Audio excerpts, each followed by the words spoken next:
माँ और 5 बेटियों का गाजर घर। बाबूजी, रोटी बना दी है, खा लीजिएगा, मैं खेत पर जा रही हूँ। तभी खटिये पर से बूढ़ा रामा खांसते हुए बोला,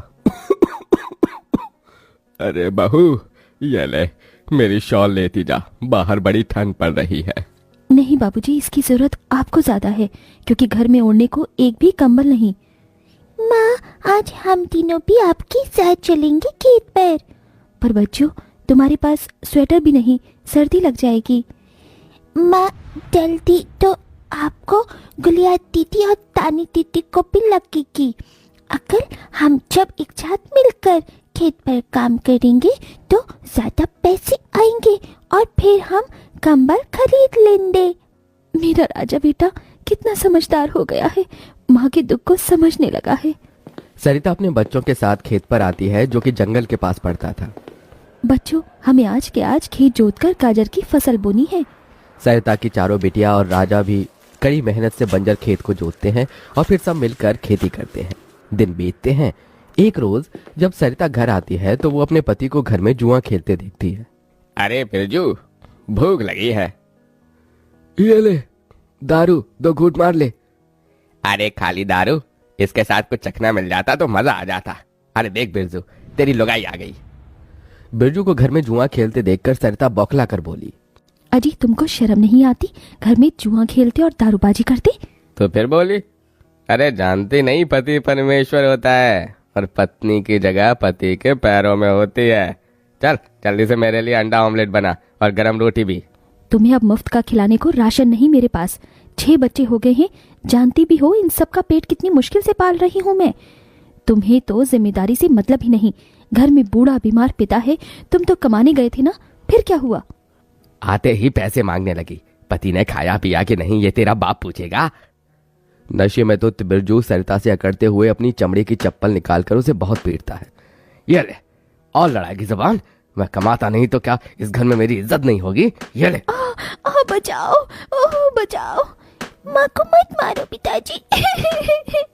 तभी लड़खड़ाते हुए बिछौने से उठकर बूढ़ा रामा कहता है, अरे निकम्मे, छोड़ दे बहू को, निकल जा इस घर से तू, और फिर कभी शक्ल मत दिखाना।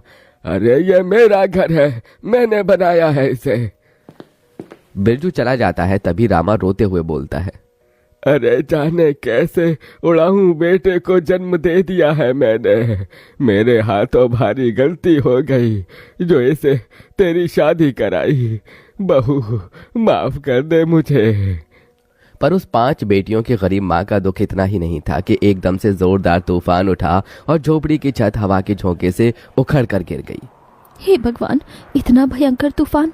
तानी, गुड़िया, अंजू, तुम तीनों सोनी, राजा और मुनिया को लेके बाहर निकलो, मैं दादाजी को लेकर आती हूँ। उठिए बाबूजी। नहीं बहू, तू जा, मेरा समय आ गया है। तुझे उन 5 बच्चियों की सौगंध, तेरे बाद उन्हें देखने वाला कोई नहीं। जा बहू, जा। सरिता के बाहर निकलते ही पूरी झोपड़ी गिर जाती है। सरिता छाती पीट पीट कर रोने लगती है। बाबूजी। अरे कैसा निर्दयी है रे तू ऊपर वाले। क्या मिला आखिर, क्या मिला तुझे मेरा घर उजाड़ कर? तू खुद तो अपने घर में सो रहा है और मेरी 5 बेटियों को बेघर कर दिया। जवाब दे, तू बोलता क्यों नहीं? सरिता को टूट कर रोता देखकर उसकी 5 बेटी भी बिलख बिलख कर रोती हैं। चुप हो जाओ माँ, रो मत। माँ, मुझे जल्दी ठंड लगती है। हे भगवान, इतनी बर्फ गिर रही है, मुझे इस ठंड से अपने बच्चों को बचाना होगा। सरिता सबका दरवाजा खटखटाती है, मगर कोई भी मुसीबत में उसकी मदद नहीं करता। हार कर वो अपने जंगल वाले गाजर के खेत में आ जाती है और सब रात भर ठंड से कांपते ठिठुरते हुए बीतती है। माँ, बहुत भूख लगी है। हाँ माँ, मुझे भी भूख लगी है। तभी सरिता की सबसे बड़ी बेटी तानी खेत में देखती है जहाँ लाल लाल गाजर उगे थे। देखो माँ, हमारे खेत में तो गाजर तैयार हो गए हैं। फिर तानी अपने सभी भाई बहनों को गाजर तोड़ कर देती है। ये लो मेरी बहनों, गाजर खा लो। अपनी बेटियों को ठंड में ऐसे देख उस गरीब माँ का मन अपार दुख से भर जाता है। अपनी इस गरीब लाचार माँ को माफ कर देना बच्चों, तुम्हें ये ठंड भोगना पड़ रहा है।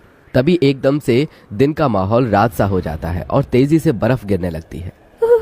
बाप रे बाप, एकदम से इतनी ठंड, ऐसे तो बिना घर के हम बच नहीं पाएंगे।